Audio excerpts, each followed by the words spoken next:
Nagwa-warm up na ang mga rookie hopefuls para sa PBA Season 50 Draft Day sa September 7. Sa day 1 pa lang ng draft combine kahapon sa Pasig City, ilang mga players na ang nangibabaw sa court. Ang buong detalye sa report ni teammate Jamaica Bayaka. Hindi matinag ang pagpapakitang gila sa court ng PBA Season 50 Rookie Hopefuls sa ginanap na PBA Draft Combine kahapon sa Inales Sports Arena, Pasig City. Nagpakita ng lakas at husay ang ilang prospects na inaasahang magiging top pick. Kabilang dito sina Juan Gomez Deliano, Will Gozum, Chris Kun, Christian Manaytay, Mark Sanco, LJ Gonzalez, Dolph Panopio at Jeo Chu. Bukod sa scrimmage at skills test, dumaan din sa biometrics ang mga player tulad ng height, wingspan at agility drills para masukat ang kanilang kakayahan. Ayon kay former UP star Juan Gomez Deliano, hindi pressure para sa kanya bilang isa sa mga top prospects sa draft. Honestly, I don't see it as pressure. So I said I just keep a good faith with the Lord and kind of get my confidence from my work ethic. So I'm pretty confident that if I land top 3,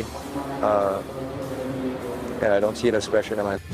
Yan din ang sinabi ni Jeo Chu na dating Ateneo bigman na kasalukuyang naglalaro sa Japan D-League bilang kabilang sa mga hani ng mga inaasahang magta-top pick. Aniya, malaki ang advantage ng kanyang mga karanasan abroad na dadalhin niya sa liga bilang rookie. Not every day na may get opportunity to play in the PBA and medyo mas like what you said, hindi naman siya pressure it's more of just nandiyan siya at the back of your mind, but there's nothing too serious naman, just enjoying it. And yung mga kasama ko naman ng mga draftees, they're really good too. So kumbaga parang you just can't take it lightly.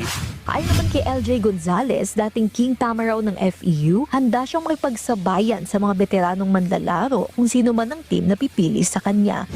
Kung ano yung magpipick sa akin, di ko naman ina-expect kung sino yung magpipick sa akin. So kung sino yung magpipick sa akin, ibigay ko lang yung makakaya ko. Kung saan man ako mapuntang team, ready ako na makipag-compete sa mga high level na mas magagaling kaysa sa akin. So, we are excited na kung ano yung may showcase ko.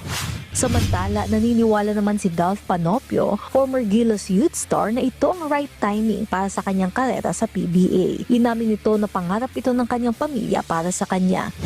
I think it's real timing.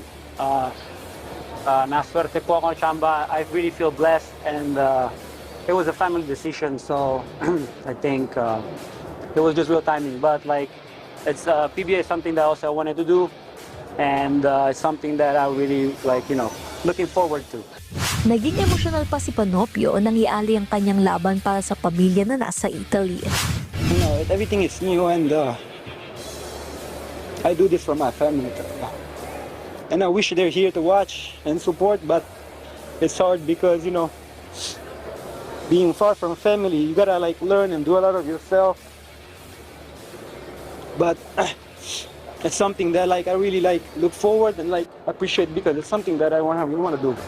Kabuang 128 rookie aspirants ang nakatalang sa sali sa combine, pero bumaba ito sa 126 matapos mag-back out ni Kareem Marcus Huntley at Wilfred Nada. Hindi rin nakadalo sa unang araw si Jason Brickman na inaabangan din ng marami. Nakatakda hanggang ngayong September 5 ang PBA Draft Combine.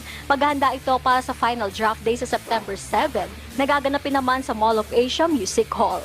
Jamaica Bayaka para sa Atletang Pilipino, para sa bagong Pilipinas.